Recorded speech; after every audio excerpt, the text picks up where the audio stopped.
This episode may contain content that could be distressing or objectionable to certain listeners. Please refer to the episode show notes for details. Discretion is advised.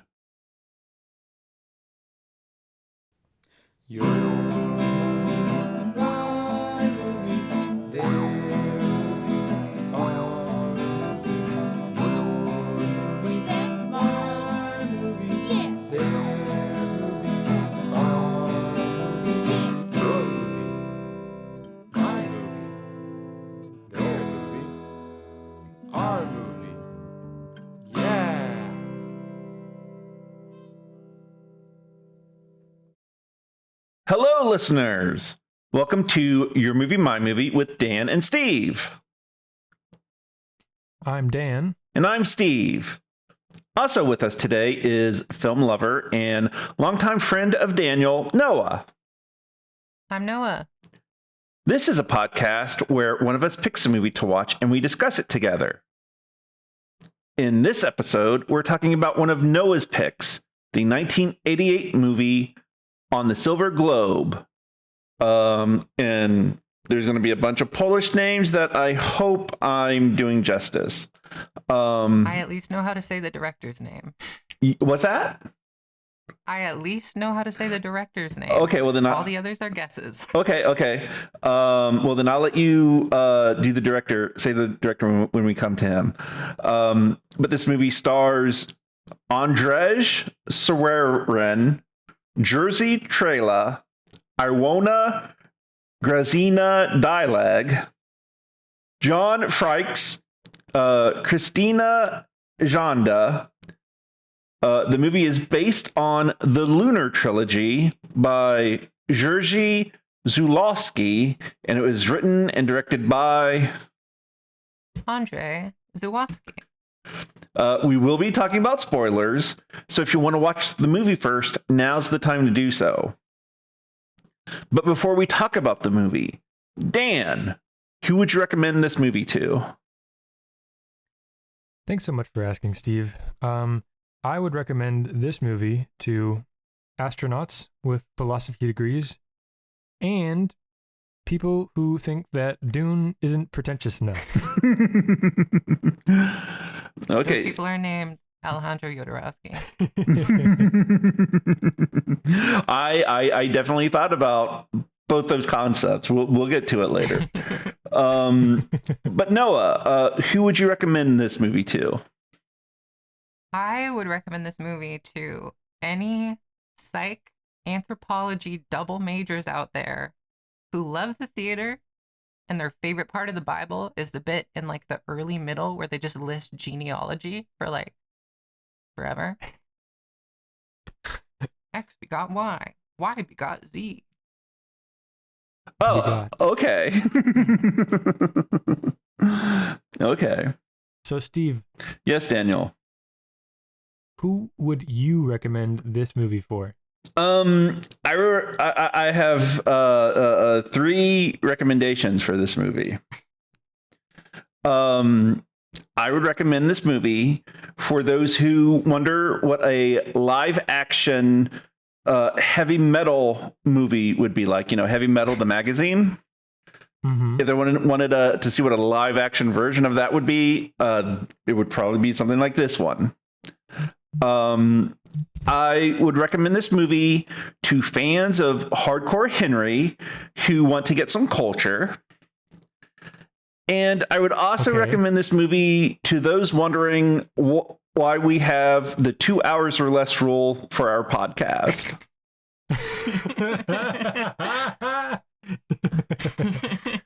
That's very nice. That's who I would recommend this movie to. I think that was your lengthiest recommendation. Well, yeah, very suitable. Yeah. That's fair. I wrote another one that was way too long. Okay, so before we really get into it, we have to do our 2-minute summary. So Noah, are you prepared to do a 2-minute summary of this film? Are we talking plot? Yes. Yeah. Okay, I'm gonna try my best. Get out the timer on your phone. Oh, the timer? Oh shit. Okay. Okay. 2 minutes. Okay, whenever you're ready. Starting now. So this movie first opens with we're on Earth, but it's sometime into the future and everything's kind of destroyed. And then there are these native people who bring this crashed satellite, maybe computer, to these guys who seem to be some sort of like space authority people. They open it up. Turns out it is a video recording sent into space by these astronauts that crash landed on this planet. And it is found footage style of them slowly dying and then restarting civilization on this planet very incestuously. And then that is sent back. And then that's how the people see it. And then this one guy goes, I really want to go there. And then he shows up and everyone's like, oh my God, the prophecy. This guy is our Messiah. And then there's these like bird people who are the natives on the island and they go to war and it kind of goes okay-ish, but then it's not going okay. And then the people are having the doubts of this guy who they think is the Messiah. And then they go, I have an idea. Let's crucify him. And there we go. And there's some other characters too. Okay. Nice. 1 minute and 25 seconds. Not bad. There we go. Yeah, not bad at all. But that doesn't even begin the scope of this movie. No, it does not. I mean, you're not wrong, but there is a lot to discuss in this movie, maybe. Or yeah. It is hard to capture. I tried to write like a log line of one sentence describing it, and I have so many references in it, and I still feel like I only got like half of it. I do want to know in one sentence how you guys would describe this to somebody who hasn't seen it. I think Noah's our most excited guest ever. Okay, And wonderful. I'm very, very proud. Maybe Anthony and Jordan are close seconds. I don't know. Anyways, Sorry. It is interesting, though, that I mentioned Noah in episode 0. It's like I've been here the whole time. Yeah, so Noah is deep in the lore of the podcast. Yeah. Okay, wonderful. I see you guys trying to cleverly get out of describing this movie in one sentence. Okay, I'll let Daniel go first with that. Okay, all right. And like without jokes? Mine's pretty jokey. Okay. Just be accurate. All right. Basically, like if someone was like, what's that movie like? if Tron was an astronaut and instead of video game NPCs, it was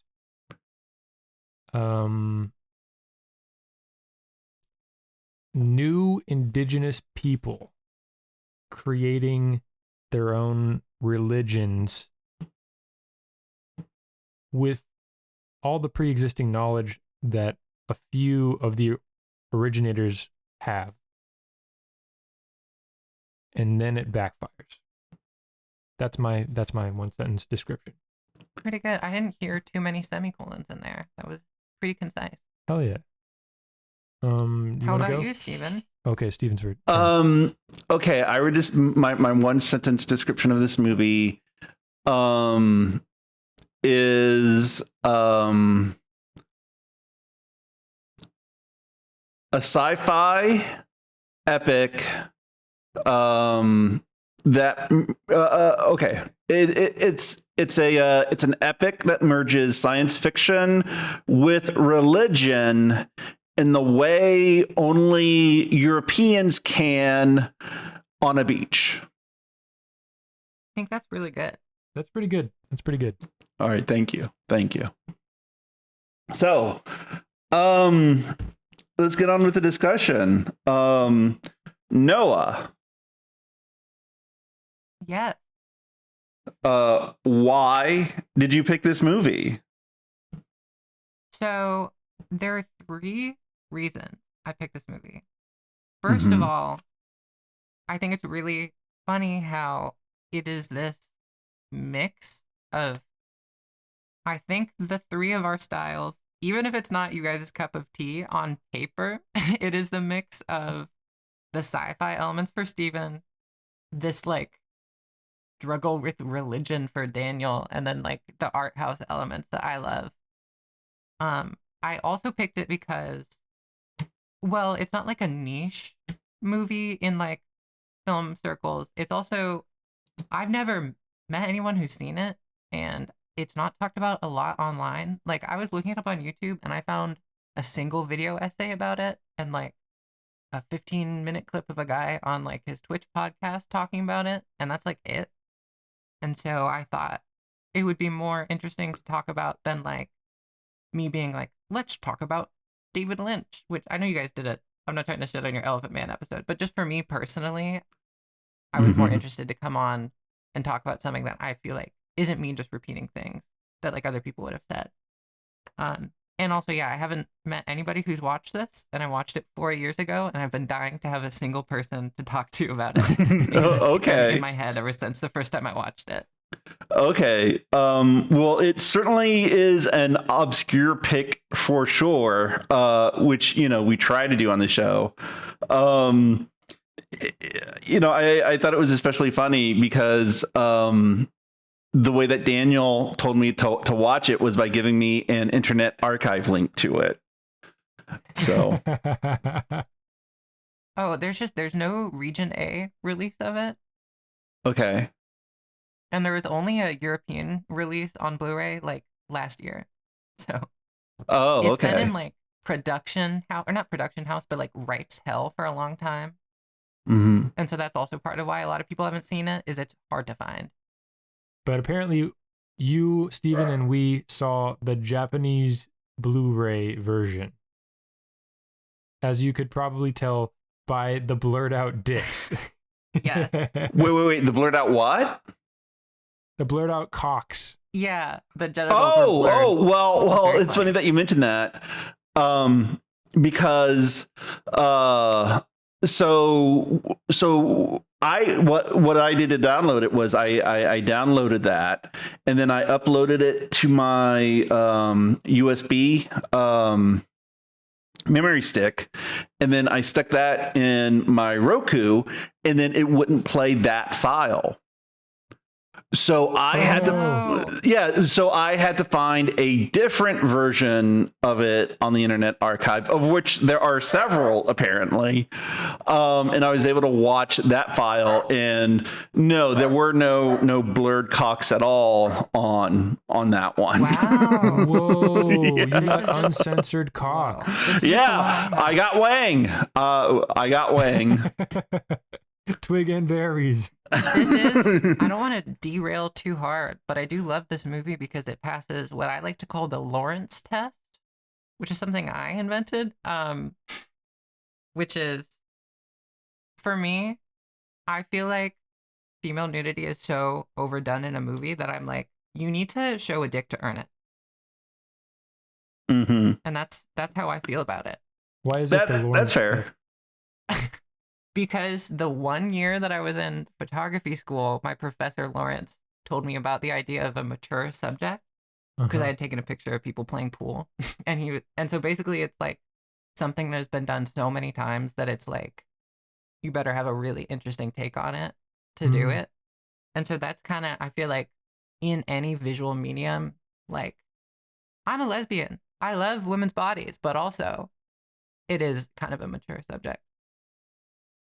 So you got to have a dick to earn it. Okay. It just makes me respect it more, because it's like, okay. Yeah, they were willing to go there. Yeah.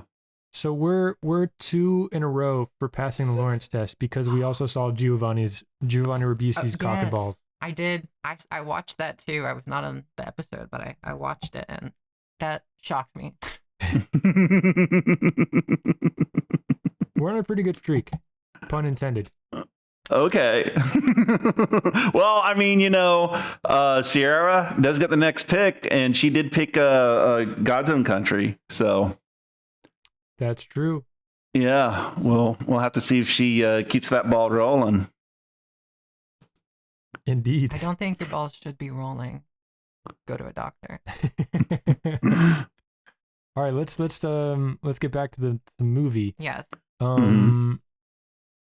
Okay. We already asked you why. Okay. But I never mind. Start talking about it. Oh, here, I never gave my sentence description. Oh of yeah, it. no, I'll give you a It's sentence so description wordy. of it. So it is. If a random person asked me on the street, "What is this movie like?" I would say, "This movie is if like Jodorowsky's Dune got made with script punch up by Slavoj Žižek, fresh off a triple feature of Castaway, Terrence Malick's The New World, and Last Temptation of Christ, shot by Emmanuel Lubezki, who was actively tripping on mushrooms." Wow. Wow. Okay. Yeah, you're not wrong there. You're not wrong there. You're not wrong. Yeah, well, as I was watching this movie, you mentioned Jodorowsky's Dune, and I thought about that film too, in a couple of ways. I actually wrote down Polish Dune. It is really interesting because that movie famously never got made, and this movie only kind of got made. Yeah. Well, I'm in the camp that I am okay that Jodorowsky's Dune did not get made. I'm in that camp because I'm also, that's fair. Yeah. But I also wrote down Jodorowsky's Dune beat for the aesthetic, because like with the costume design, it's so European. Yes. And if you ever look at like the European comics that are shown in Heavy Metal magazine, that's why I made that reference to heavy metal, because that's they have that exact kind of aesthetic to their costumes. That's really interesting. Yeah, I definitely did think that most of the spacesuits really just made me think of still suits. Yeah. But Mhm. it's crazy how because this movie, it was released in '88, but the filming, which I don't know, do we want to talk about the yeah, we can. production Yeah, we stuff can. first before we- We're gonna do a lot Okay. of meandering in this episode, and Okay. it's perfectly That's cool. I fine. just wanna make sure. That is cool. Okay, so Yeah. for those of you who have not watched the movie, shame on you, but so this film was made in the 70s, and had they actually finished their production on schedule, this movie would have predated the original Star Wars Oh.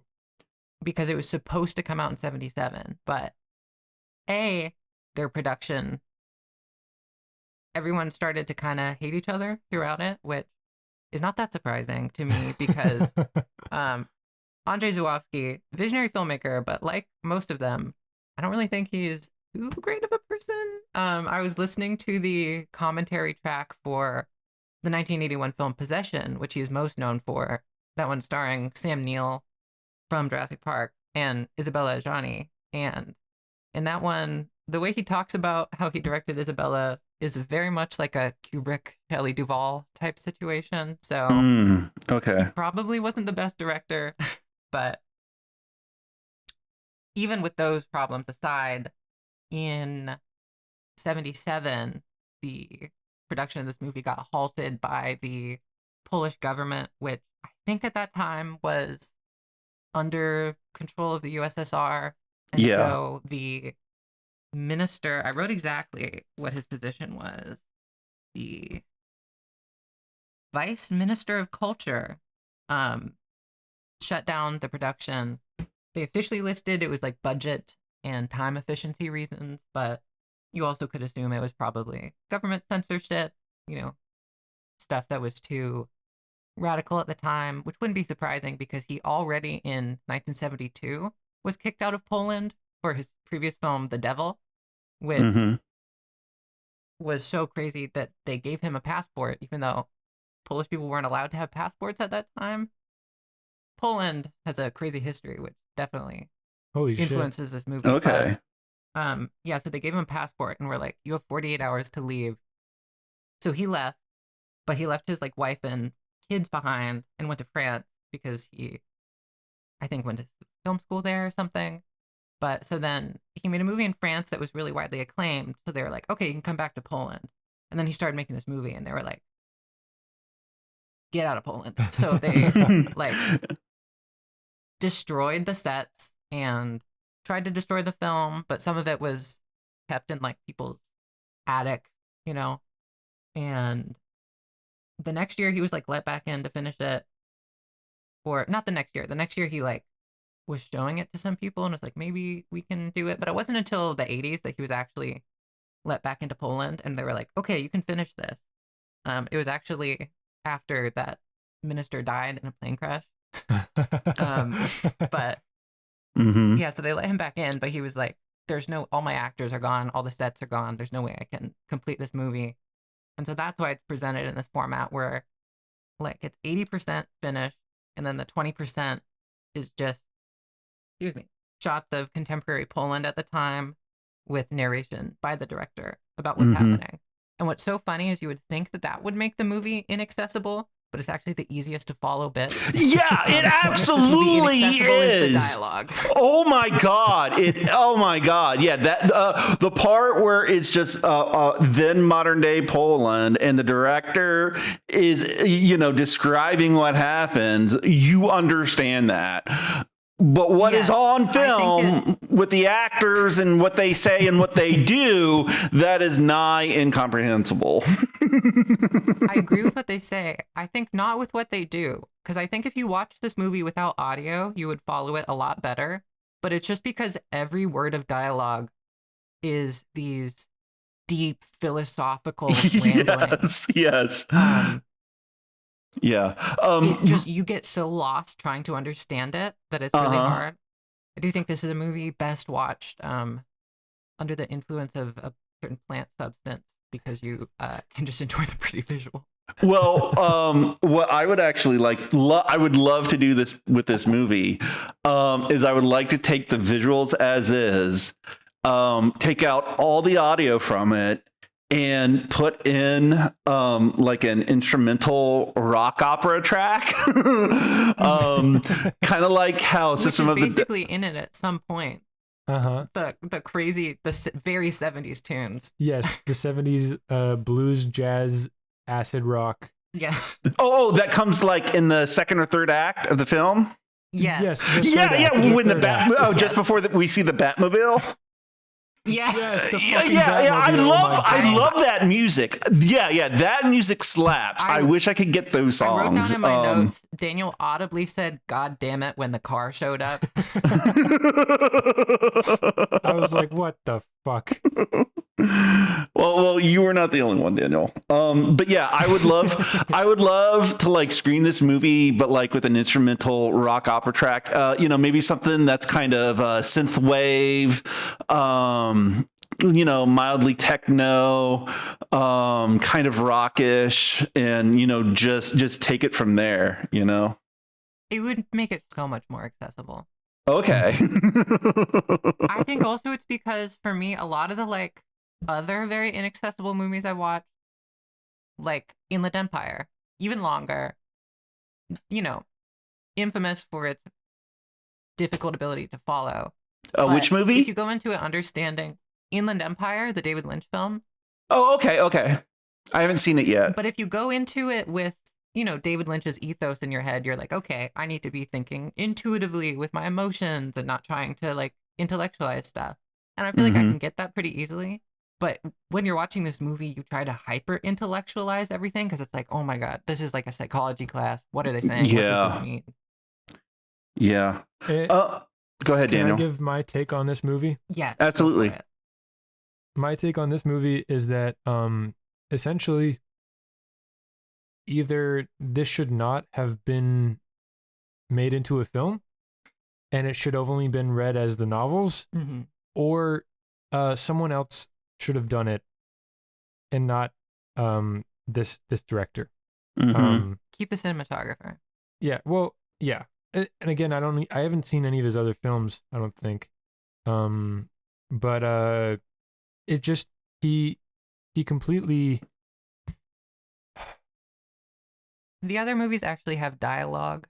They have the Yeah. same like extremely expressive theater acting, but I've only seen Possession, but Mhm. that one, like, the characters do have real conversations. This movie feels like this is like somebody's like me project.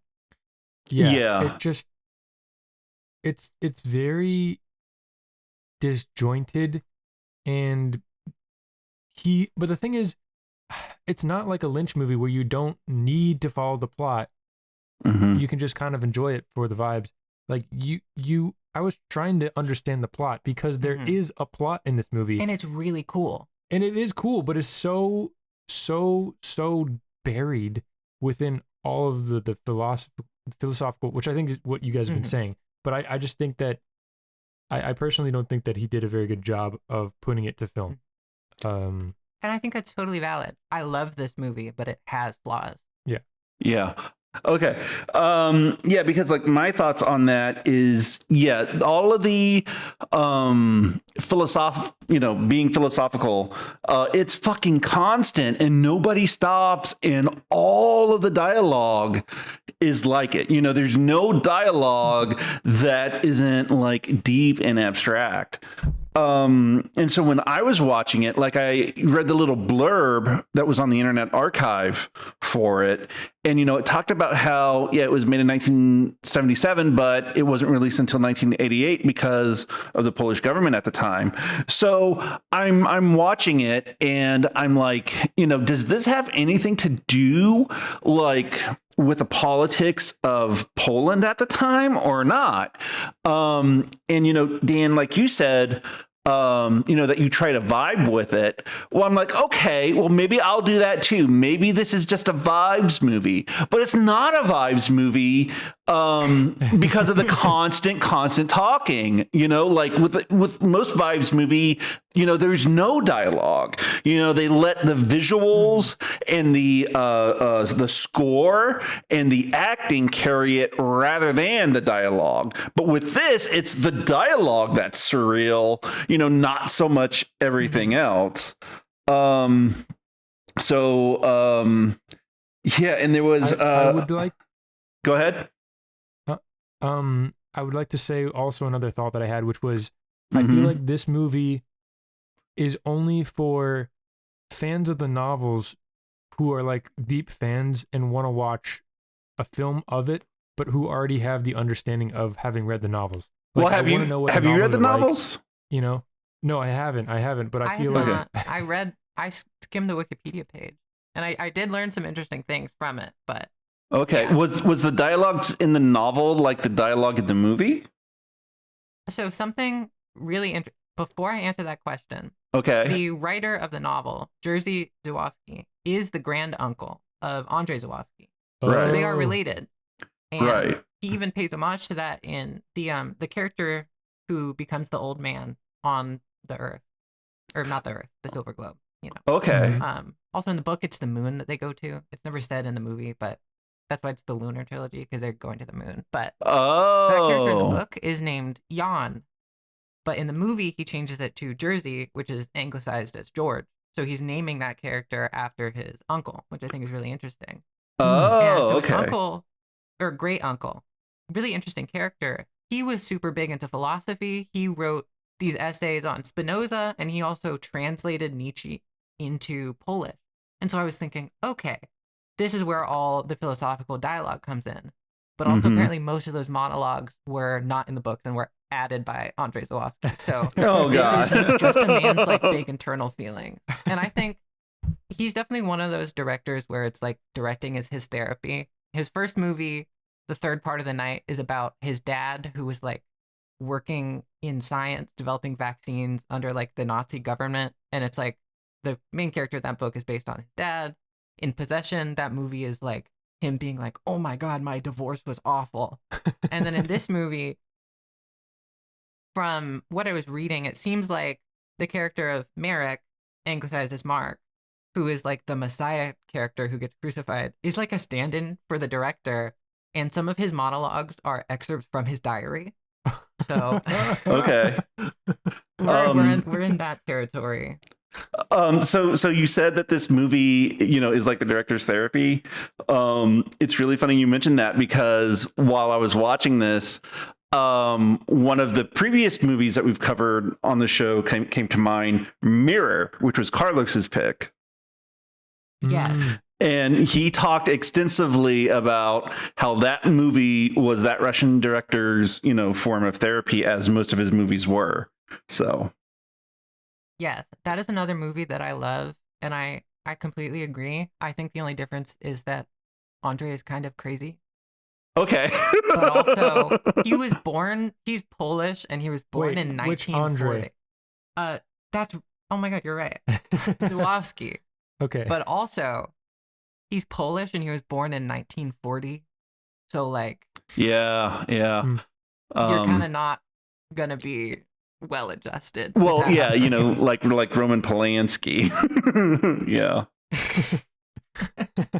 Yeah, for sure. Yeah, but I think that there's a lot of Poland in this movie, and I wish I knew more about its history because that's a country that, like, between like the Prussians and then obviously the Germans in World War II, and then the Russians with like USSR after that, is like a country that's constantly being like taken over and like basically colonized and like forced into subjugation, which I think is all over this movie. Absolutely. And also the whole movie, it just feels like it has like scars of war like all over it. Even like on the old Earth, which is like supposed to be like kind of dilapidated, sorry, and falling apart, is like all these bombed out buildings that are like real buildings, in Poland. And so I think that this movie probably makes a lot more sense if you are Polish.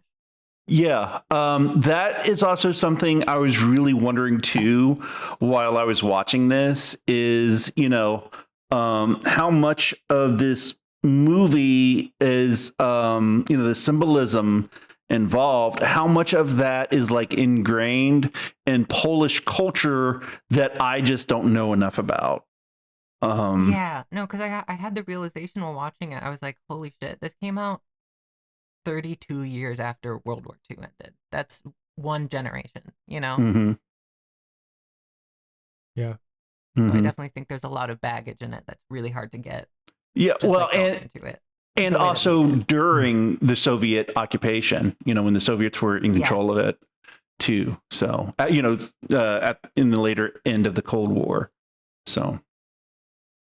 And I think because of that, because it's so Polish, I almost think that it was for the betterment of the film that it did get unfinished and it does have these shots of contemporary Poland, because it's like, I don't know, I think the juxtaposition is very interesting, especially when juxtaposition is like all over the rambling dialogue in this. It's a lot of like, they'll say one thing and then contradictory thing. I noticed that a lot, this like contradicting statements. I felt like every character was making them. But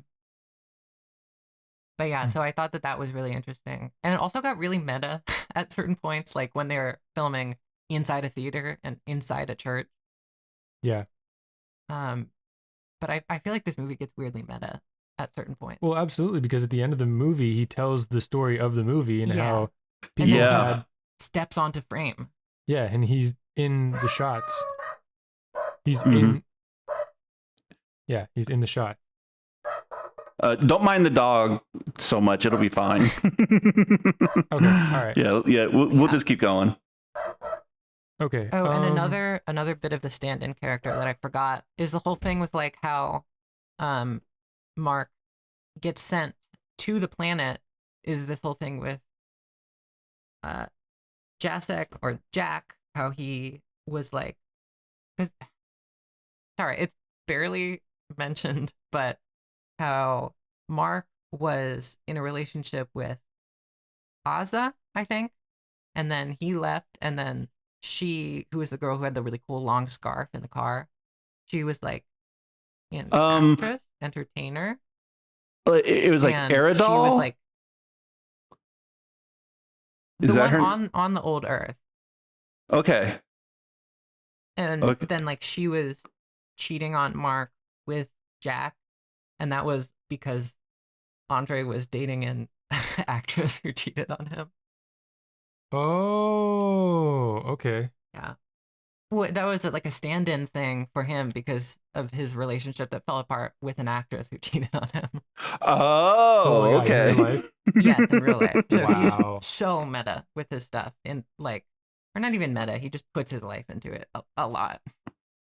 Yeah, this movie was total therapy for. 100%. I kind of want to like give like a quick rundown of. No, I don't know. We can try. No, I don't think I can try. I don't think I have the strength, The fortitude. the fortitude. But okay, I did want to talk about the sort of. We can roughly go in order. Okay, all right. So, well, I now I'm completely losing my train of thought. But basically, they mention Gnosticism in the film. Mhm.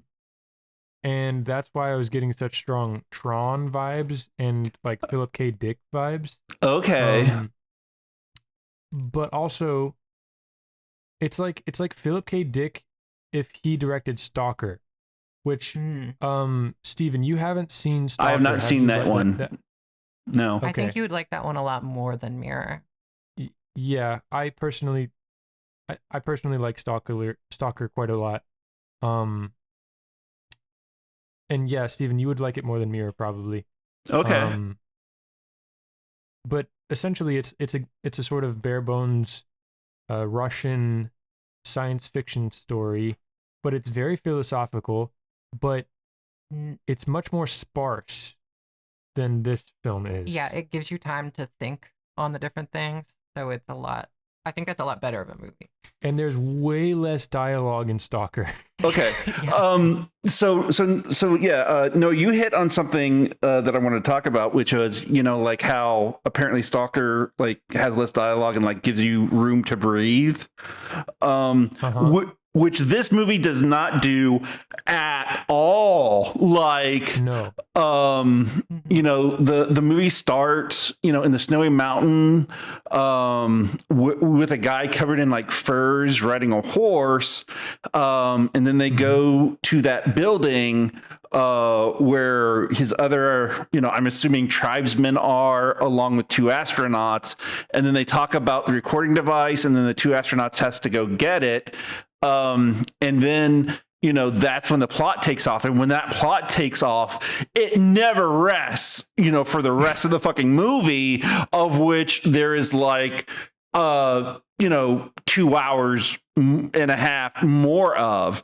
Is just constant talking, and it never shuts the fuck up and give us time to, process what the fuck is going on. And like, that's one of my main criticisms of it. And Lindsay Ellis, she has some videos where she talks about the Transformers movie and how the Transformers movie does something like similar with that, where there's constant action going on and it never takes its time. And what that does is it makes your brain think that what you're seeing is important. But when everything is important, nothing is important. And then, you don't absorb anything and you just get tired. And that sums up my experience with this movie to a T. I think that's super fair. I think that in order to have an enjoyable experience with this movie, you have to go into it being like, I just need to get the gist. It's okay if I don't pay attention to every single thing they say. Yeah. It will make you go crazy in the same way that Mark did when he was talking to the Shern and it was like overloading his brain with information. Yes. You will do that. Yes, absolutely. That's why, like, the one scene that actually sticks to my mind is the one where there was no dialogue, and that is the battle in the forest with the men versus the Shern. But the music that plays over that scene is like so weird. Pastoral and peaceful. Like, it was almost over when I asked, wait a minute, is this a battle going on? Are they killing people? Yeah. I think a better example of the movie letting you stop to think is the spaceship crash scene. I think that's one of the most like evocative scenes in the movie in the beginning when they're crashing, because it is mostly silent, and I think it's so well done. And I don't know, I just love how this goes for the whole. Everyone is so dirty in this movie. Yeah, absolutely. Everyone is impressively dirty, but it is, you can make comparisons to, Alien, which came out 2 years after they would have wrapped filming in that, grimy sci-fi aesthetic. Mm-hmm. And so I think that there's a lot in this movie that it's interesting to think about what it would have predated. Well, on that note of the overwhelming, what it reminds me of is the book Naked Lunch by William S. Burroughs, which that book, when you read that book, you feel like you're schizophrenic because it's the same thing, but it's just like outdated, like drug speak, and it's going constantly, and you won't even know who's talking. And because like he's a beat poet writer, so it's this kind of stream of consciousness thing. And in order for me to enjoy that book, I just have to be like, okay, I'm just experiencing the energy that this is giving, and I don't know what's going on, but. Yeah, but also you can put a book down for a while. Yes, you definitely can. On the note of relentlessness, in Earth 2, the Silver Globe, everything that is recorded on George's. Okay, well, I feel like we need to do a rundown of the plot really quick, a longer rundown. Okay. We can maybe go act by act. Because they're so yeah. Can I try? Just bring up the relevant plot to what you want to discuss at the moment. I think that would be the best way to approach this discussion. Okay, well, the body. So the astronauts all crash land, wearing body cams on this new planet. So it's like first person point of view, mainly from George. And they crash land and they're like immediately what the fuck is going on, and they're like immediately philosophical, but essentially what happens is they start to repopulate the planet, which Noah said earlier.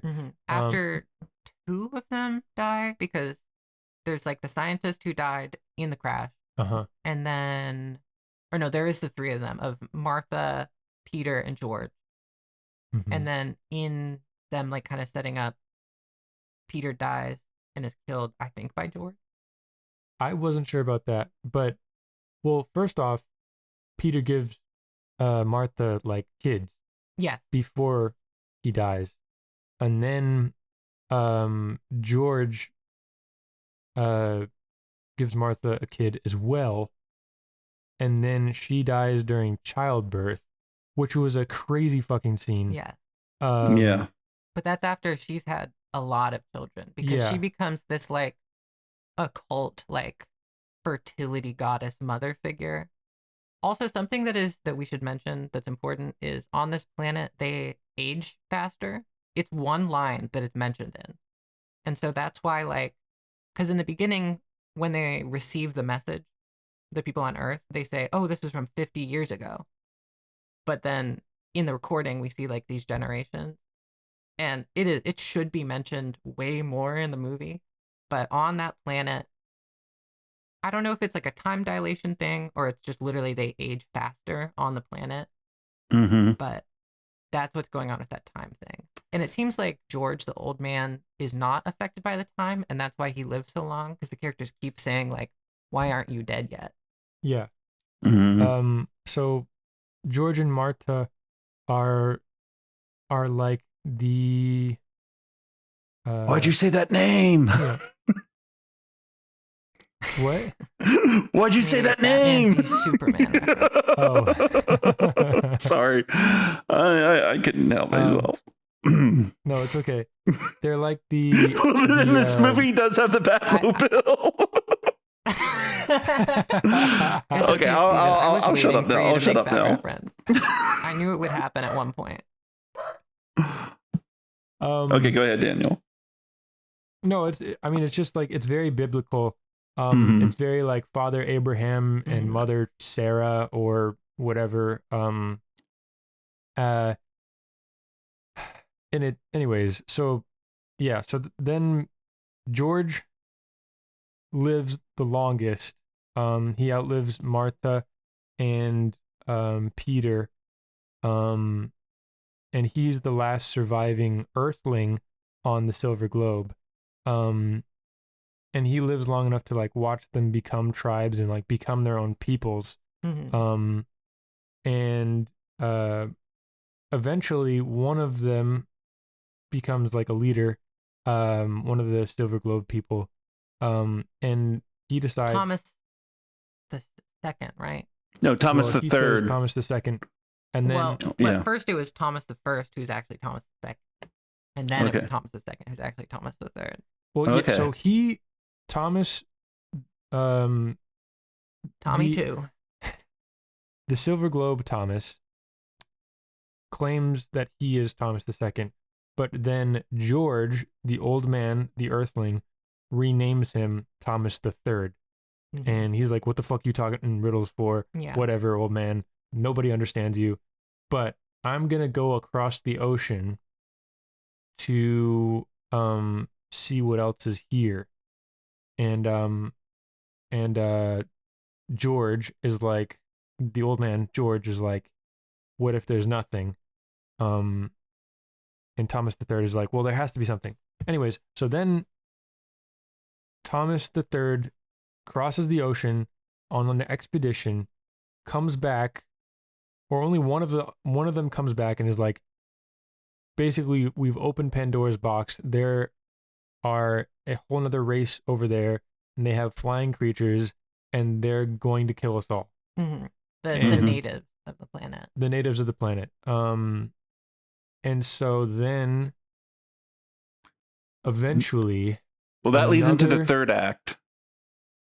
No, that leads into the second act. yeah, Oh, it leads oh. into the second act. Okay, you're right. I'll shut up and let you guys explain it because I'm going to be honest with you. I checked out of this movie. I watched and I did my best. You're being a great sport, Steven. Hey, Okay, I thank gave you. you found footage. I know you love found footage, Steven. We glossed over that, but the found footage thing is so cool, and like that's the earliest use of that I've ever seen. Yeah, that was really interesting, and that's why I mentioned, fans of Hardcore Henry wanting to watch this. Yeah.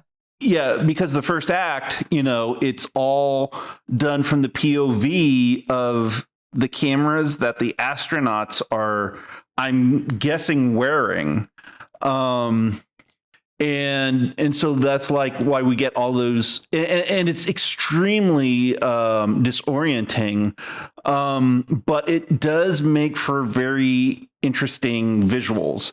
And It's probably my favorite part of the movie. yeah, and it is very immersive as well.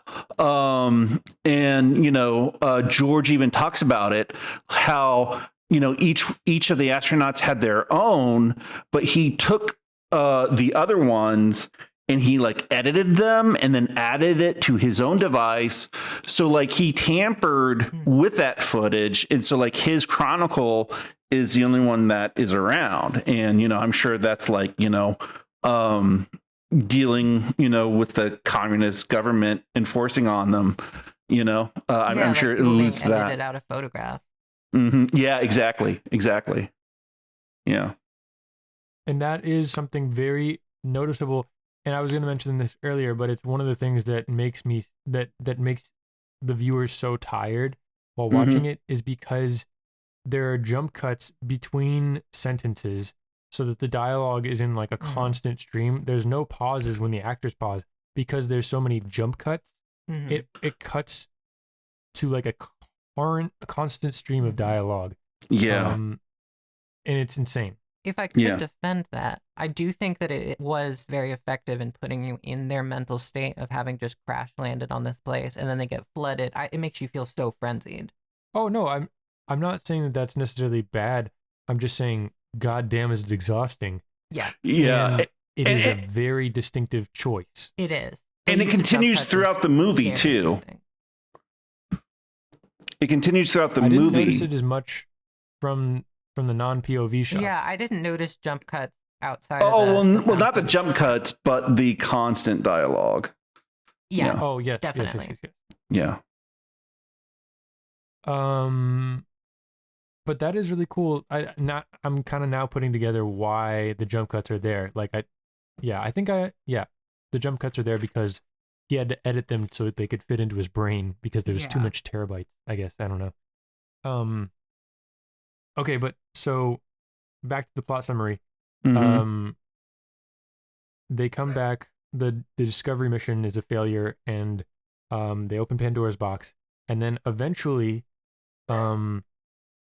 another Earthling crash lands to the Silver Globe, and they're like, "Holy shit! It's the Messiah.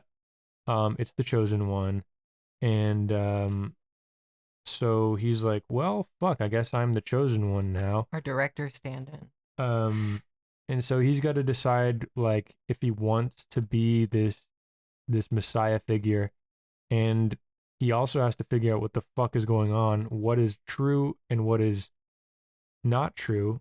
He has all the knowledge of, the Earthlings, which is like science and some objective facts, and then he gets there, and everything is religion and philosophy and superstition.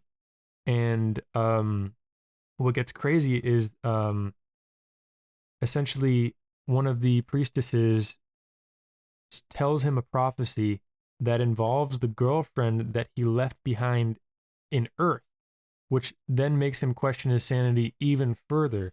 And he's like, what the fuck is going on? And this is all like intermixed with him like marrying the princess, which is also part of the prophecy. And then like, yeah, it just, that's like when it gets very Dune. Very much so. And so they're literally living underground like the Fremen. Yeah. And they're wearing still suit looking things, even to the point where there's like a nose thing coming out of one of the Yeah, parts. I noticed that in the very beginning. There was a thing connected to the note. Yeah. But I mean that's not in the books, I guess. But anyways. So then the third act is the war with the Silver Globe native creatures. And they are these like telekinetic beings that are also maybe a reflection of Earthlings potentially. Yeah, it's hard to know what's literal in that and what is just them waxing philosophical. They talk about that a lot, about like the Sherns are just the reflection of this evil side of humanity, which is very much a theme in the movie, this idea of like this cycle of like you can't escape like war and all these terrible things, and people just do this over and over. But with that, I don't know if that's literal or not. Yeah, and you also don't know if it's literal or not in the movie because the what is their name? Fern? The Fern? Shern. The Shern? The Shern. The Shern, like, they kill people by using mind games. So it's like, is everything just projected onto this? Because basically they capture a Shern, and the Messiah figure interrogates it. But like, is everything that the Shern is saying to him really just like his own thoughts projected back at him in a weird way? It's just, it's fucking crazy. Which is what his partner, I think it was, I think her name was Liesel, but she said that like, stop, he's only saying things you already know. And they also say of the Shern that they are winged creatures with claws, and they have one eye, and they speak, but when they speak, they're silent. So, we do get from them that the Shern can like do telepathic communication probably, and can like, screw with your head. So, yeah. And we see that visually from this light flickering and inside of them. Yeah. So then I guess the ending is that there's like a battle between the Messiah and the Silver Globe human tribe versus the Shern. and I lost the plot at that point. But I think also the plot. Well, you're still gets ahead of lost me, because, Daniel. You're still ahead of me. because then we kind of jump back to Earth.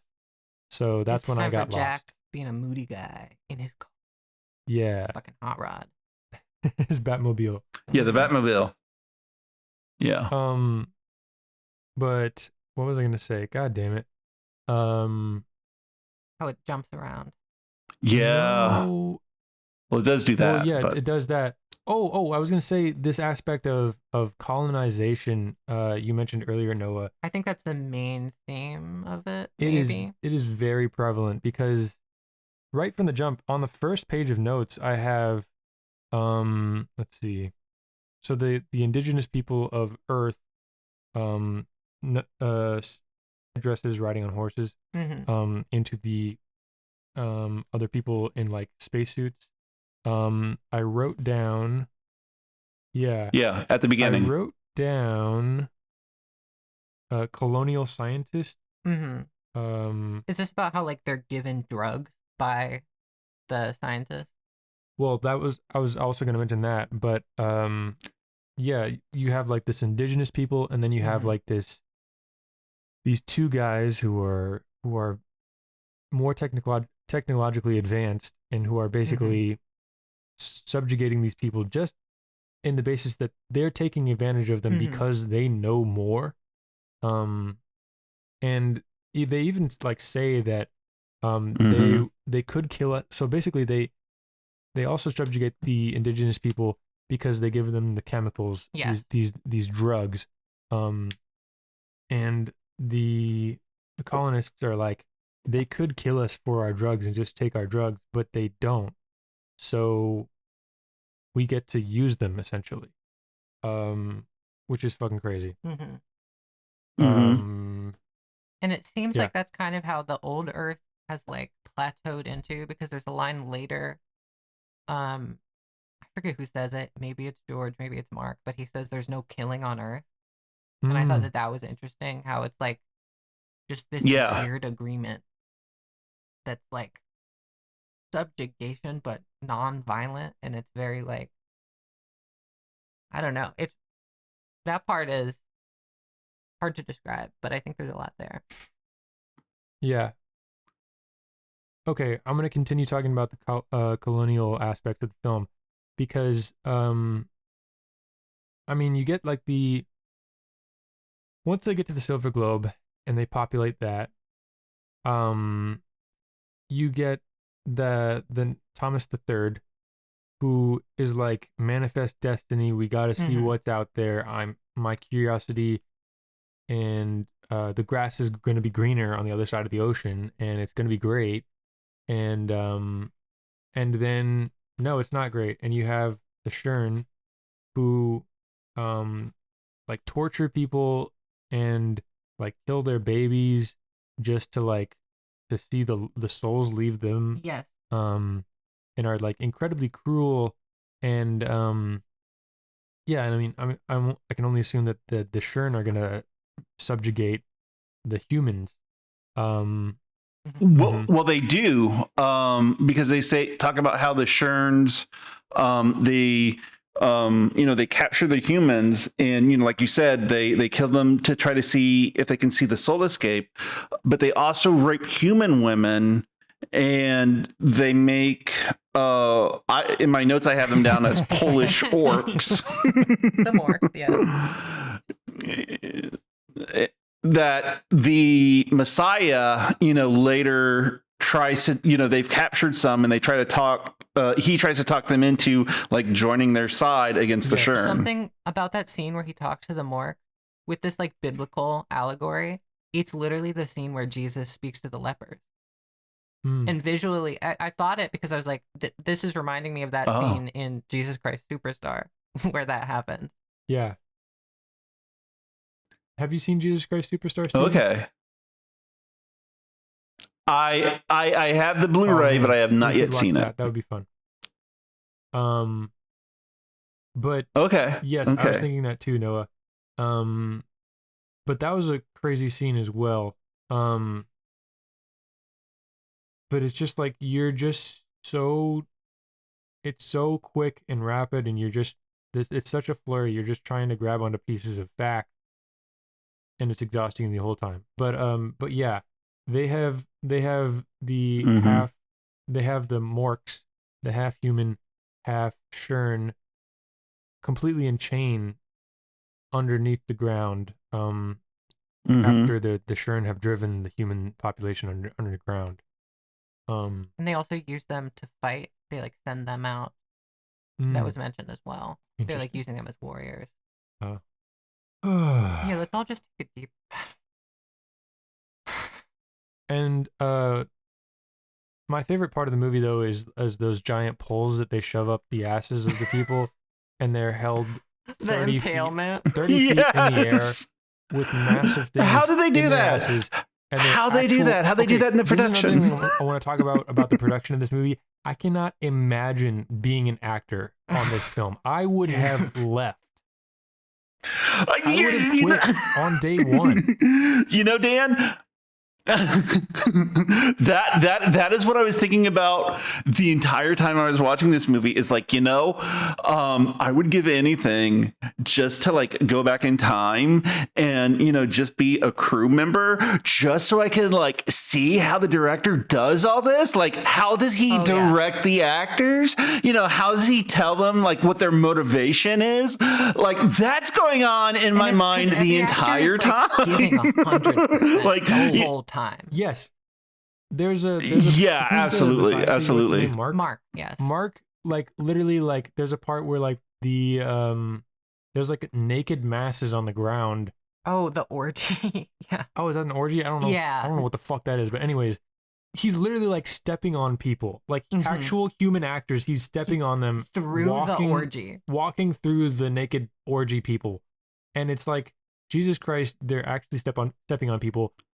There's so many scenes where like the Shern and like other people are just like in 20 pounds of clothing, soaking wet in the ocean. Mm-hmm.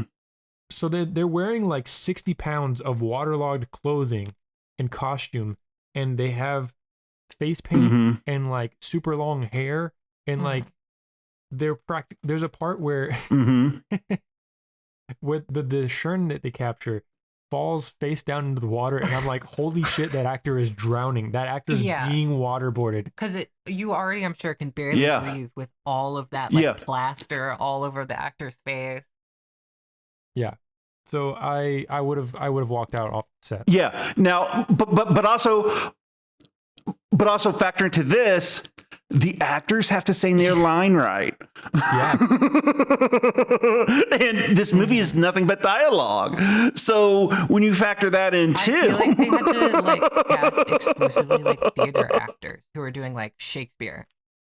No doubt. Oh, no absolutely. Doubt. I think absolutely, you can yeah. only do this if you're like experienced in like speaking in Shakespeare dialogue. Yes, because this is almost what the dialogue is, except Shakespeare is more understandable. Yeah, it's schizophrenic Shakespeare. Yeah. And the way that, especially Mark, the way that, he just goes and goes and goes. He absolutely is a theater actor for sure. Because he's playing to the back row on, when the camera's right up in his face. Yeah, it's insane. Oh my God, there's so many hyper close-ups, and just it's so disconcerting. I love how this movie looks. It is, the camera is great. Possession looks very similar. It's the same cinematographer, but it is, I don't know, I just love it so much. Huh.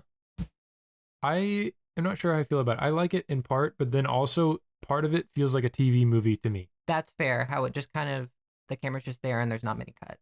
Yeah, and it's like the movement is very just like capture what is important in this scene.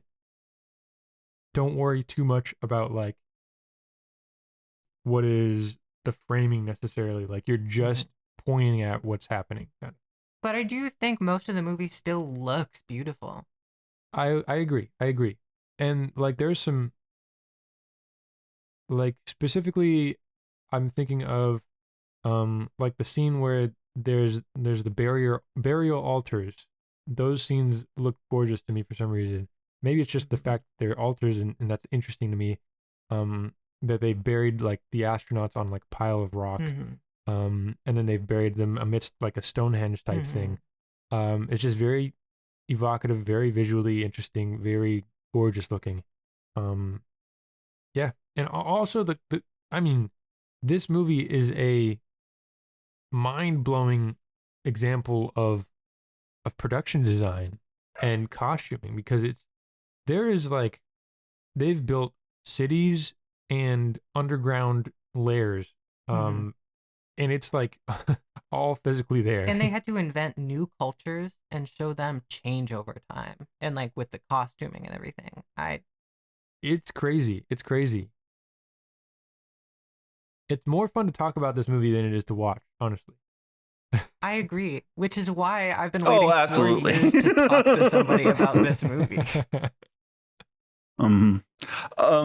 Well, one thing I'd like to bring up, because you kind of you hit on it a bit, Daniel, because like, you know, how what is going on the Silver Globe, it's kind of like what has already happened on Earth. So, you know, like when the astronauts came down, you know, crash landed, and then they started a new, you know, humanity anew on the planet. I was like, wait, is this a Adam and Eve story where Earth was the Garden of Eden, and then, you know, this is, you know, their corrupted world? And then, you know, you mentioned about how George is like an Abraham figure. And then Mark, you know, he's more like Paul Atreides than he is Jesus, but he does get crucified like Jesus. And so, you know, and then Noah, you mentioned that the grand uncle translated Nietzsche Yeah, I think he was the first to person Polish. to do that. Well, you know, Nietzsche. Okay. Well, I know, like, you know, I haven't studied Nietzsche formally, but one of the things I do know that is like one of his concepts is eternal recurrence, where, you know, things happen in history over and over and over again.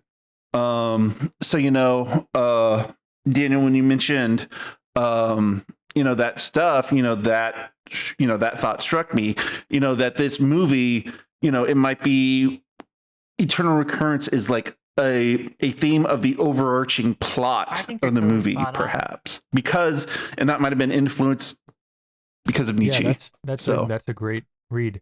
Yeah, you could also say, like, who else would I recommend this for? I would also recommend this movie to fans of Battlestar Galactica, which uses the same theme. So yeah, you could consider this movie a Polish Battlestar Galactica. I was also thinking about, I think I was talking to Sierra because she walked in at the end, and good for her. Like, this is some L. Ron Hubbard bullshit.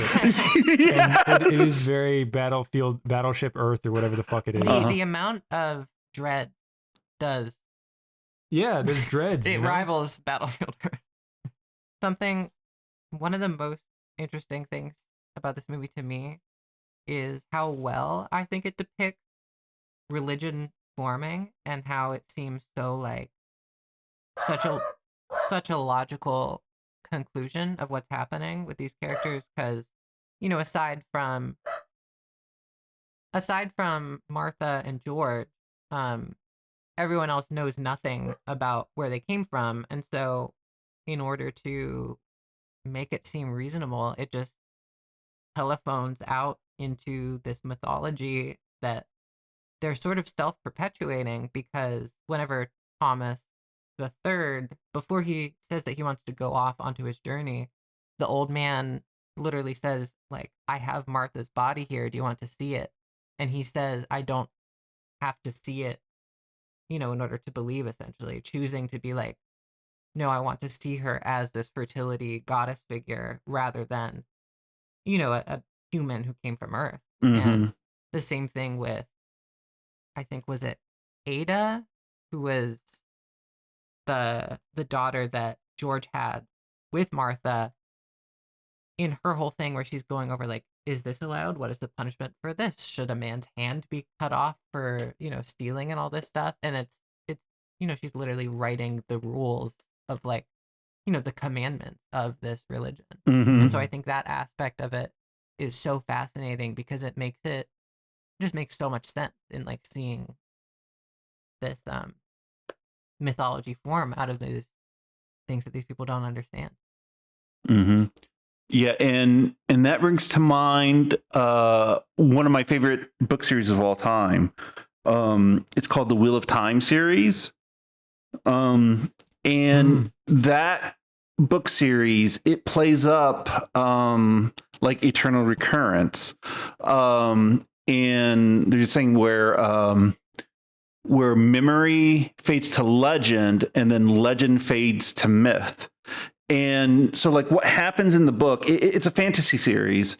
And what happens in the book is there are like these spirits, these heroes, and the universe like spins them out whenever they're needed.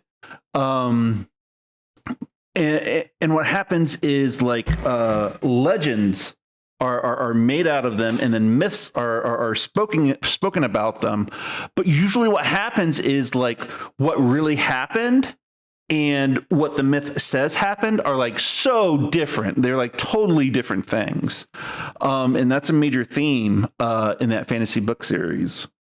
So, and, like you were saying, Noah, that's kind of how the rules of the religion, is happening because they're trying to, understand. Good one.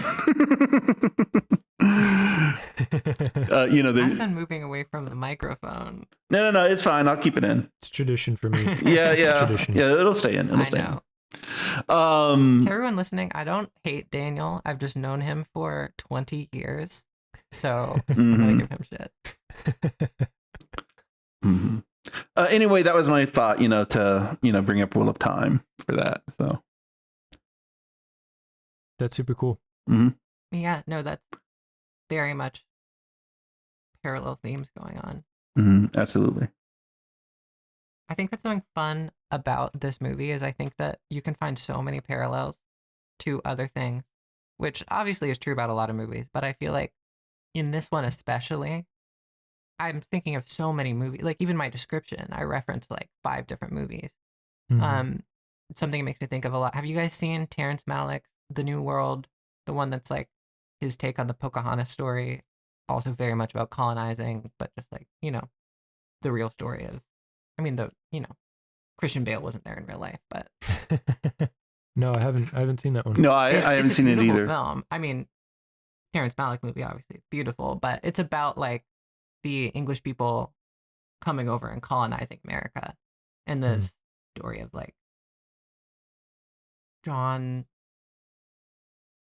I'm blanking on his name, but the John character who like falls in love with Pocahontas and all this stuff. Anyway, but it's very similar in that it's also an epic.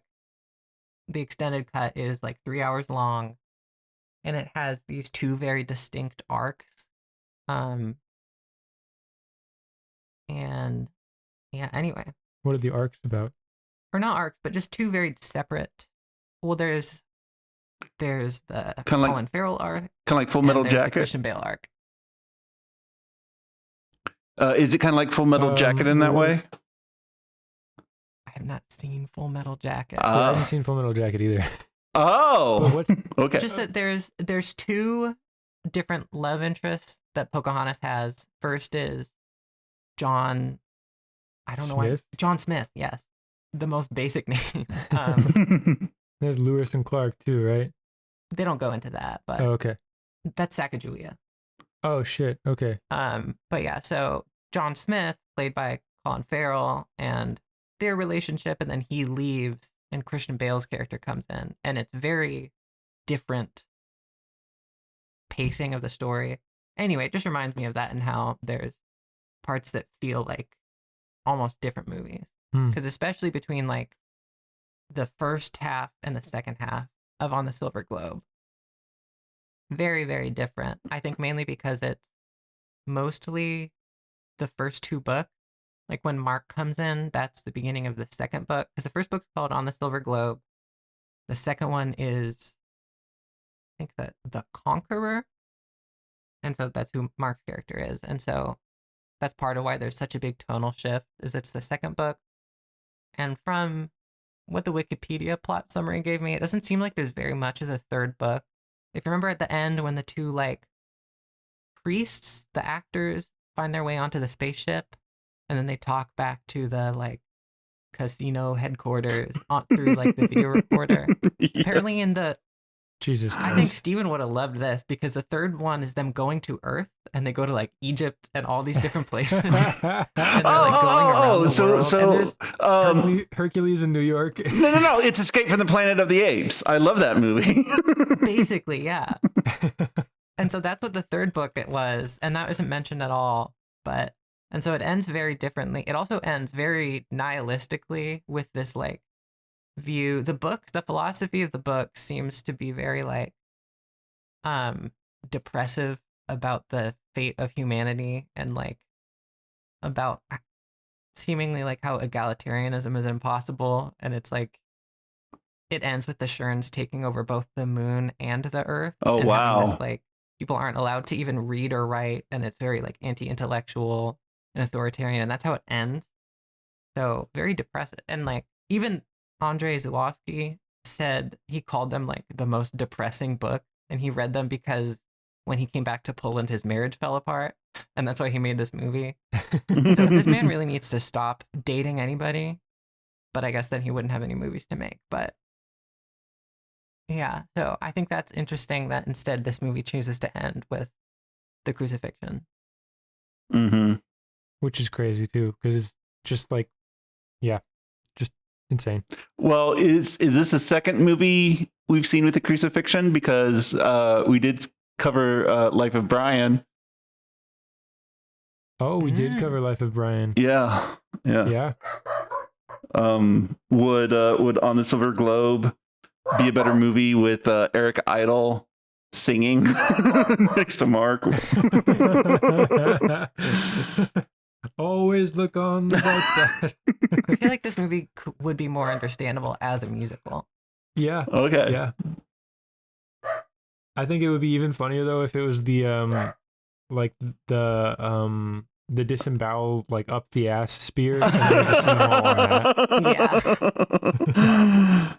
Yeah, that's fair. I imagine the jokes Monty Python would make about that. Yeah. Okay. Oh, one thing I wanted to mention. Just production wise, when the village is getting fucking blown up, holy shit, that was so intense. Is it the Shern village, or in the beginning when In the there's beginning, the human village? I have no idea what that was. If it was like a bizarre natural disaster or what. Yeah. I think it was. Yeah, I think it was a bizarre natural disaster. But anyways, there was fucking trees blowing up in half, splinters going everywhere at the camera, at the actors. The ground blowing up beneath their feet while they're running away. Yes, Yeah. It was fucking insane. Yeah, and it's all like as a Can't believe I POV forgot shot. about that. Yeah, no, it feels like you're on the beach in Normandy and, like, Saving Private Ryan. Yeah. Yes. But it's all practical and it's all, like, real people. Yeah. Fucking crazy. Like, I just saw like a 10-inch splinter of a pine tree just shoot at the camera, and I was like, good God. Yeah, another movie like that is, what is it, Children of Men? I wrote down at one point, it's very Children of Men. Yeah. Yeah. Especially the scene when they're in the Shern city. Remember at the end when they're, like, having the battle there, and it's all these old buildings. It reminded me a lot of the like third act bit in the Children of Men, without a baby, but Thought that European architecture. Mm-hmm. Yeah. Yeah, and the sort of bombed out cityscape. Mm-hmm. Yeah. See. I guess we didn't mention how also the whole movie has this blue filter over it. Yeah, there's a lot of weird colors on the Silver Globe, and there's so much like face paint, and like some people are blue. Yeah, and then Mark, he gets like the purple like kabuki makeup near the end with the silver on his face. Yeah. Oh yeah. Yeah. Mm-hmm. But speaking about color, if you notice, like all of the fire is green. It burns green. I did not notice that. Yeah. Well, I noticed in the beginning it's very green. Okay, yeah. And then later on it gets less green. And I wonder if they added like the chemicals to fire, where it like changes the color of the flame to try to offset whatever the filter was doing. I have no idea, but I don't know why it gets less green as it goes on.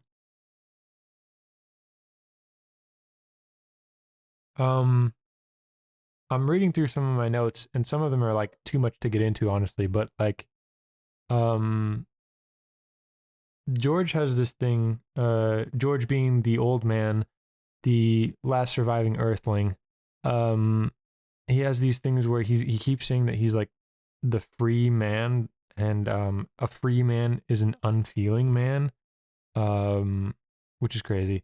And then also some things which are interesting, where which are kind of referencing the Nietzsche talk, which was, I was taught the eye with which I see the world is the same one that views me. I also wrote that one down. It is indifferent. It is indifferent like water. And that reminds me of a Silver Jews lyric. Silver Jews is like one of my favorite bands. And that lyric is, and I want to be like water if I can, because water doesn't give a damn. Okay. Anyways. Is there anything more from your notes you'd like to bring up, Dan? I mean, there are, but there's like so many random things. Yeah, let me see if I both started took a lot anything. of notes. Yeah, I actually took quite a few. Let's see. I have a few stars. Average YouTuber update. Oh my god, yeah. It was when the old man was on the beach and he literally said, I haven't been recording as much lately. And we laughed so hard. It's like a vlog style. Oh, okay. I know what you're talking about now. Okay. Yeah, it was so funny. Let's see. The villagers are constantly dancing. Mm-hmm. It's insane how much dancing is going on. Just on a production actor level, like it's fucking crazy how much dancing in sand, in wet clothes. They're all so muddy. Yes, incredibly muddy. It's fucking crazy. Yeah. Okay, she has hands. She has eyes painted on her hands. That was like the Azza character, maybe. I don't know. It's one of the. That was Martha. That was Martha? Yes. Jesus Christ. Well, that was Martha, I guess. Martha had eyes painted on her hands, and it reminded me of Pan's Labyrinth. Yeah. That monster. And that movie's about fascism. Which I don't know if that is connected to this, but it was weird. Well, the paint authoritarianism, is authoritarianism. So, yeah. Yeah. I think that's one of the most like evocative shots in the movie. Absolutely. That's the letterbox like banner for it. Interesting. One other thing too, just the well, okay, a couple things. Some crazy fucking scenes. When Martha is giving birth, and the daughter is, whenever she's dying, is the daughter like ripping out her intestines? I have no idea organs? what's going on in that was crazy. I don't know what was happening. But like the baby's already out, but then there's just like the girl like doing something down. Maybe she was trying to get the placenta. I don't know. It was crazy, but that was creepy as fuck. And this movie could easily be a horror movie. Or it could be I mean, an umbilical He's cord. most famous for directing a horror movie. I don't think it was it could be the umbilical cord, but she was like hand over hand, like a fucking fireman hose, like pulling something. There was so okay. much blood. That's fair. But another crazy fucking scene was, whenever, I don't know if it's like there's like a prophet or something, but he kills a woman, and it's like the first time you see like an intentional murder. And it's kind of like what you were saying, Noah, about like the instation of the laws, because after he kills this woman in like a weird sort of human sacrifice, George, the old man, kills him, and that's a crazy scene. It's just like this weird. It's hard to understand. But yeah. Let's see. I wrote down.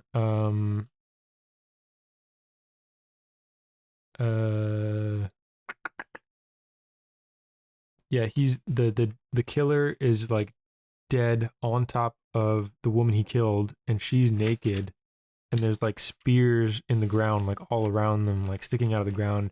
It's very crazy looking. Yeah, there's some weird drums that are like the Casio fucking they're like the Casio version of like tribal drums. Okay. I wrote down, human sacrifice.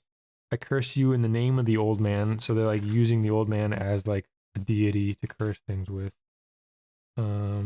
Did you notice in the scene where it was like the battle procession, they had an effigy of the old man's face on like a banner? I was wondering if that was a fucking painting or something, or if it was just if I was tripping balls. No, it was like a banner with a painting of the old man's face. Wow. Okay, that's crazy. That was also interesting. They had like a parade float that the Messiah was like, oh, it was hilarious because they have this like massive parade float that the Messiah is like riding in on. They have the serene music. They have like terrible battle choreography between like the Shern and like the humans and stuff. It's awful. So clunky. Doesn't he try to shoot his gun? Like he tries to shoot his gun, it doesn't work, and so he hands it off to another guy. Doesn't that happen? I think at one point, yes. Okay. But the thing I remember most is, so like the battle has started, he's on his float, and then he decides that he's gonna get down and start attacking people, but the first person that he attacks like beats the shit out of him, and and then like pull him away. Some of the other religious figures are like, we can't see our God injured, and like they hide him away. Yeah. And it was just fucking funny because it's like the first time he tries to fight, he immediately gets the shit beat out of him. Yeah, it's like no wonder this guy's girlfriend and her, like, you know, what's the male version of a mistress? Is it a mister? Her mister. You know, they kicked him off Earth so they can just pal around. This guy's a loser. Yeah, it's a good question. Related to them, this is one of my biggest, like, I was trying to figure this out in like the plot summaries of this movie. I did not get this explained at all. Maybe by the luck of God, you guys will have noticed something I missed. So Jack,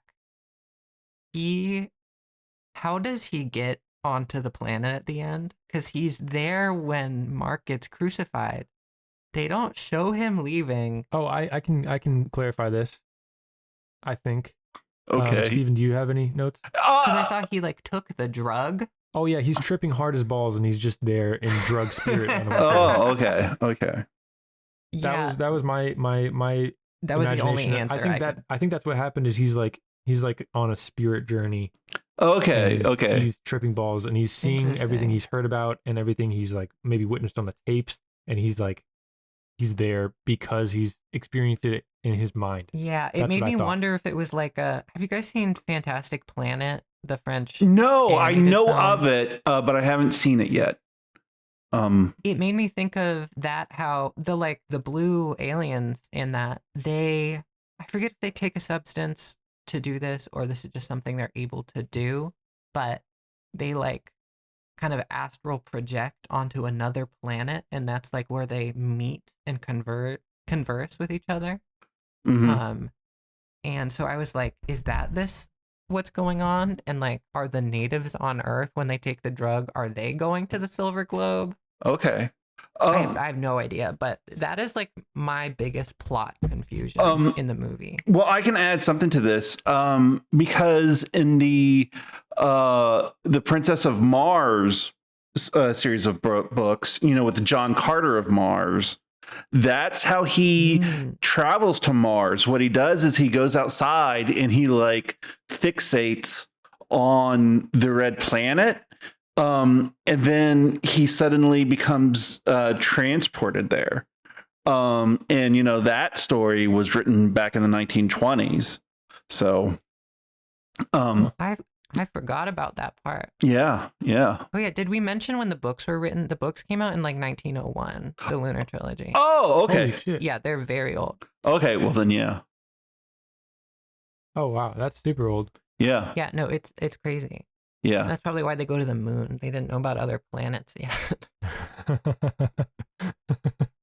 Yeah. Huh. Interesting. Mm-hmm. I didn't remember. Is that in the like 2011 adaptation of John Carter? Is that how he gets there in that too? In the 2000, he's shot and he's like in a closet or something. Okay. I don't know. Have you? I've only seen that movie once when I was at Noah's house. Yeah, we watched it together when I was a child. I We were watched children. that movie once, but I fell asleep at some point during it. So my memory of that movie is fuzzy at best. So and I only know about that because I'm into comic books, and John Carter was such a huge influence on Superman. So Superman Like the story is essentially John Carter from another planet. So yeah. I feel like this story would also read better as a comic. That would be pretty. This would be pretty sick as a comic. And because their lines would be capped by like physical space. Yeah. I guess it's probably in the public domain. These books are. Yeah. Not the translations. I don't know. If this movie was a comic book, what it would be, literally would be, is each page would be 2 columns. One column would be the art, and the other column would be all that dialogue.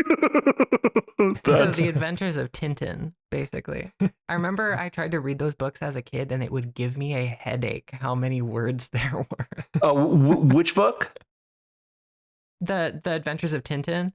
Oh, okay, yeah. Well, that's a French. That's French. Yeah, So. there's so much text. Mm-hmm. Yeah. Some other things that I wrote down. Were, let's see. Some like interesting theological questions where like I think it's Thomas III is asking, why were we expelled from Earth? And that's just like, it would be crazy to just. And there's my favorite part of the movie is whenever the old man George like has to talk to himself, and like you have to remember that you have like 2 lives inside of you, and they do not know half of the shit that you know. Mm-hmm. And you're like, you are a god because you know so much, essentially. And anyways, that was fun. So knowledge is power. So knowledge is kind of like power. Like, I don't know if anybody's ever said that before, but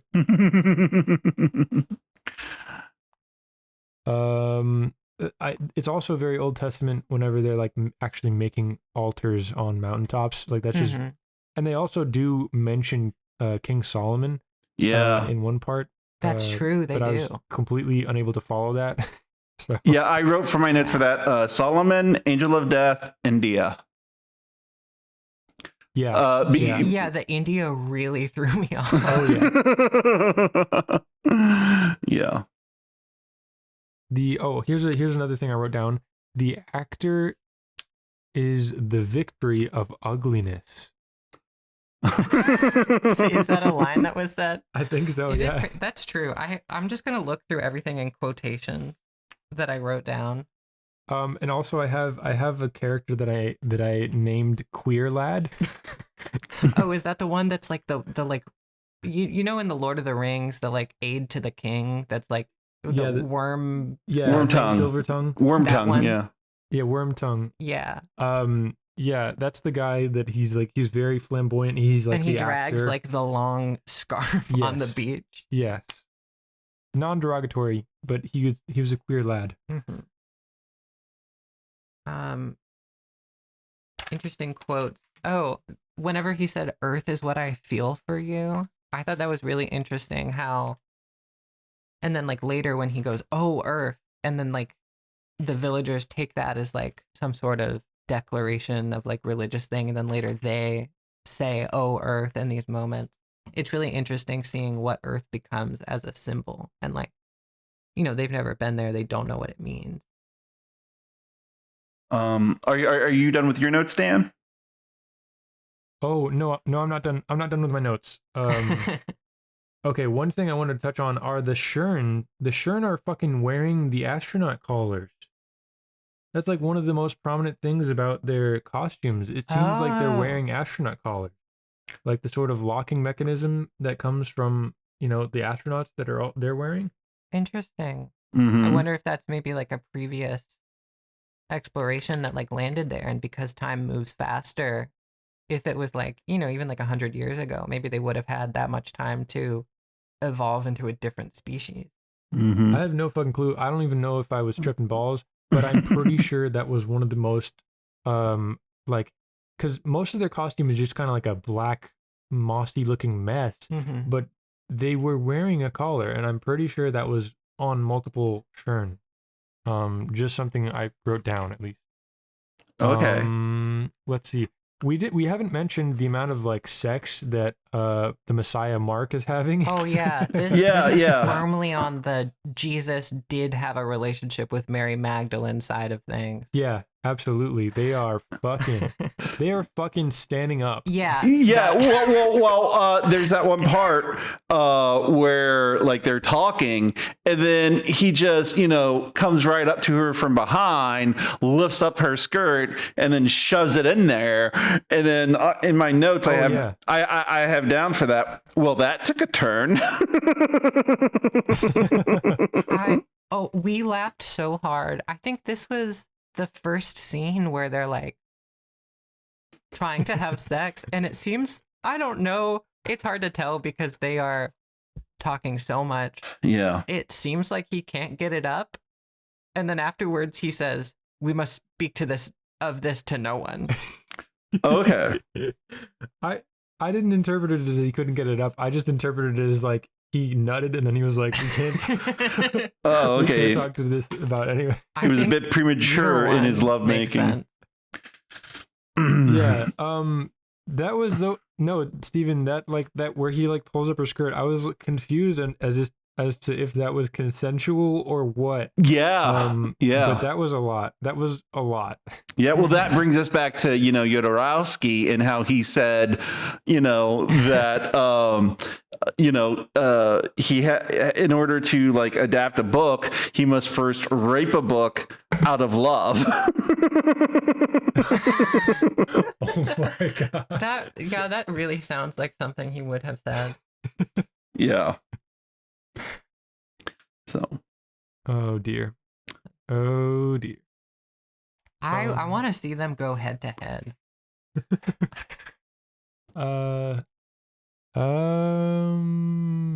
Okay, you got 3 more.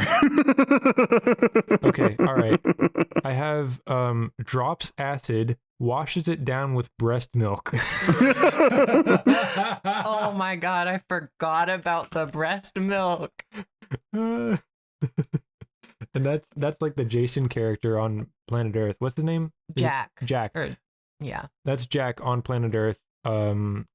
Just a little swig. Yeah.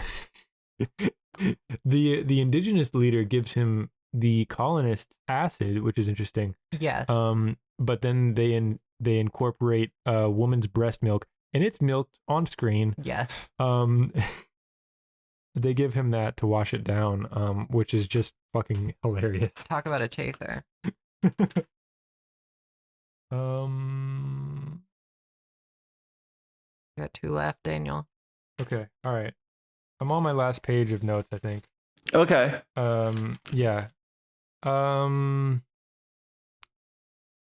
wrote down that the bombed out Polish city is cool as fuck. His wife stabs him in the back. That was crazy. Was that the old man when they finally killed him, or was that? No, that was Mark, the Messiah. Yeah, that was the Messiah yeah. in the back. Which is weird. I really don't know what was going on with Mark's whole plot line. No, at the end there it was just completely insane. As opposed to the rest of the I wrote movie. Oh, well, no, it is insane, but it's just incredibly. It gets increasingly hard to follow, I think. Yeah, absolutely. It's like the end of David Lynch's Dune, where it kind of just turns into a montage. Mm-hmm. Yeah. Like with the battles on the beach, and then it goes to the crucifixion scene. Yeah. My last couple notes are this quote: "He's gone mad." No, he's performing. And then I am the director of the film on the Silver Globe, which is a line from this movie. Yes, it's the closing line of the movie. And then I wrote down my last little summary: shitty art house version of Tron. Okay. So Noah, you get 3 more things from your notes to mention as we wrap up this episode. Mm-hmm. Oh gosh. Okay. I'm just gonna pull. You can just read some. It's okay. Yeah, there are some quotes here. I'm just gonna look through the lines that I quoted because there were so many that I wanted to write down, but I could not have. There was one we rewound to. It was when Jack was talking with Azza, the actress, and was going over like kind of like the sexual marketplace. Oh yeah. And yeah. how she's like selling a product, but she's not negotiating the price. Yeah. Okay. It was very like art of the deal. It was hard to follow, but it was interesting. Sorry, no, art of the deal is Trump. Never mind. But there was a part where I wasn't sure if Jack was fingering the woman. Oh my god, yeah. And that was confusing. That was that scene. Yeah. It was. I'm going to be honest with you. I don't remember that part at all. Well, it could have been that I was seeing things, but okay. It was felt strange. like it. Yeah. Oh, okay. This was one thing I did want to talk about. So this was specifically about the B-roll in Poland, how the camera is kind of just going along, doing its own thing. And first I was like, this is reminding me of in Mirror, whenever the camera just kind of will pan off to the side and go look at something else and has a mind of its own. But then I was realizing, no, this is the camera from The Evil Dead. Yes. When it's just zooming through the house at high speed. Yeah. With super low, super wide angle lenses, just zooming on like a fucking wheelchair or like a fucking wheelbarrow. My last note I will bring up, this was just one of the quotes, but it was, eternity is the simultaneous state of possessing everything. Wow. Very deep. I feel like that goes into some of the Nietzschean stuff that Steven brought up. Yeah. But yeah. Okay.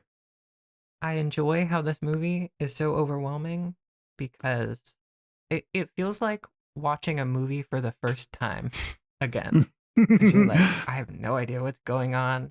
I'm just gonna look at this and I kind of don't get what's happening. I personally love that just because I feel like the more movies you watch, you kind of you get this pattern recognition and you can kind of guess what's going to happen. And especially if you're like, into film and you know about technical aspects, it's hard to get like fully engrossed into like, the world that's going on, because you're like, oh, this is how they're filming this. This is the lighting. And you're very sucked into like the inside baseball of it. And so that's why I personally love movies that are very difficult to follow, because it like forces you to go back into that state of like, I don't know, just letting the movie wash over you and being kind of overwhelmed by it, which I really enjoy, but I know that is not what most people like from movies. That's fair. But that's kind of like my closing. I was picking up with that. It was that kind of movie to you because sometimes we'll watch those types of movies together and I'll be just so frustrated because I feel so dumb. And this movie was part of that, but also I was like, okay, I'm just going to get over myself and accept that I'm dumb here and try and enjoy it anyways. That being said, I've enjoyed this conversation much more than watching the movie. And it is very fun, a movie to talk about, but it's not a very fun movie to watch in my opinion. Not at all. Well, it's one of the most like ambitious movies ever made. It's just the main flaw is it's so abrasive to watch. Yes. Okay, so speaking of, it's more fun to talk about the movie than to watch it. Let me go through the rest of my notes real quick. I have written down. This is when I'm really going to roast it. Maybe if they were astronauts more into STEM than philosophy and faith, they wouldn't be in this mess. They would probably know how to fly their spacecraft. Maybe it's one of those 3-hour movies that requires you to watch it twice to understand it. I noted the quote, "I will say it, perhaps incoherently." That's a quote from the movie. I do wonder if this was a bad translation. Yeah. That's an aspect too. That's an aspect of it too. Maybe it's better, in the original Polish, to paraphrase Star Trek 6.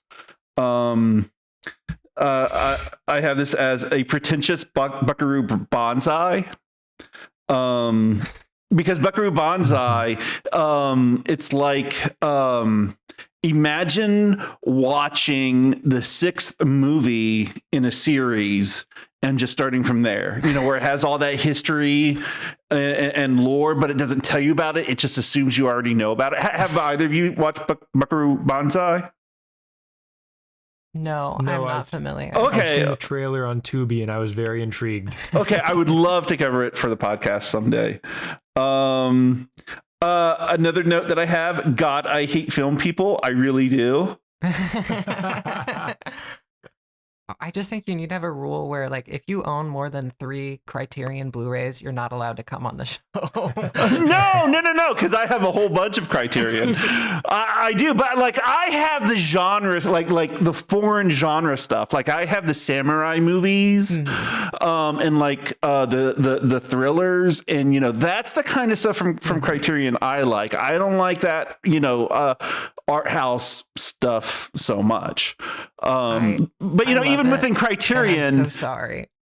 Oh, no. It's fine. I watched it. It's fine. And, I don't hate it like I do Big Gold Brick. So there you go. It's still better than Big Gold Brick. Yeah. Wow. Yeah. Okay, Yeah. nice. Like Big Gold Brick. I actually wrote it down. Well, we'll get to it. I said maybe there'll be a good payoff in another hour and 45 minutes. There was a point where me and Daniel checked the runtime and audibly both groaned when we thought there was 45 minutes left. But it was okay because at that point we were like, we're not recording tonight. So I just got high and it made the movie a lot better. Okay, there you go. Another quote, I want to go up the mountain and be left alone without you. Nice. I also wrote Zardoz. Have either of you seen Zardoz?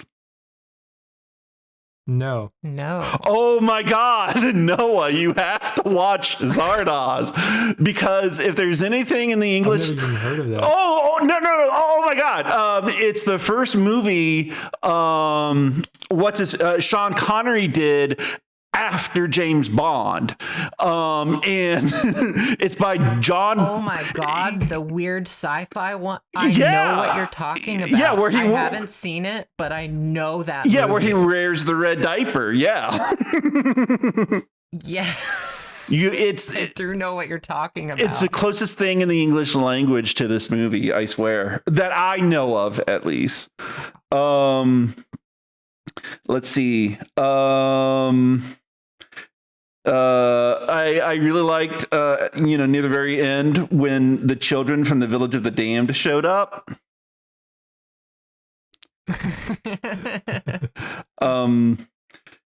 If the Polish government tried to destroy this movie, I might be on the side of the Polish government.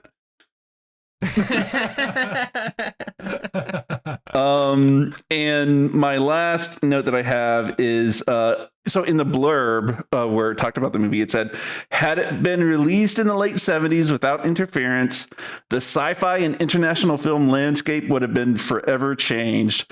And I doubt that. I doubt that very much. I really, really do. I really, really do.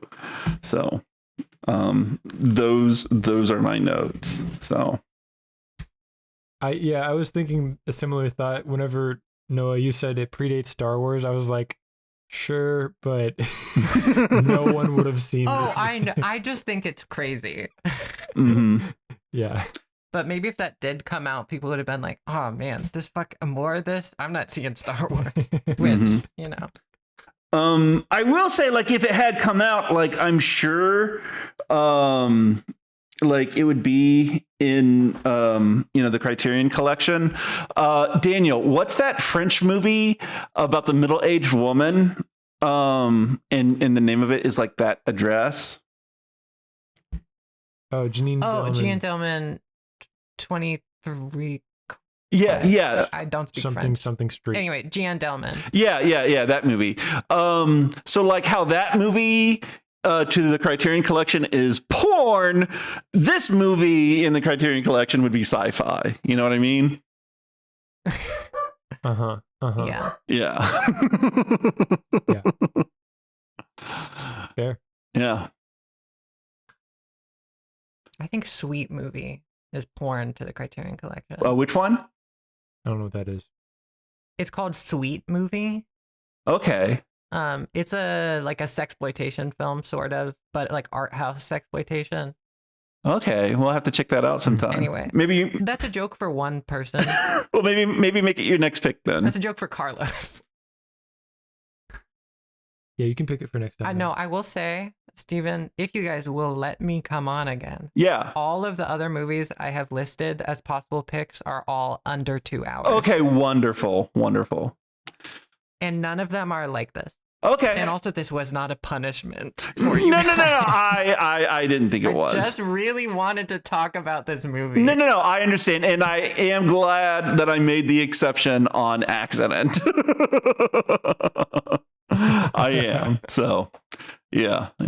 Yeah, I texted Steven. I was like, just a warning, this movie is like over 2 hours. And Steven said, yes, I unfortunately agreed preemptively before I saw how long it was.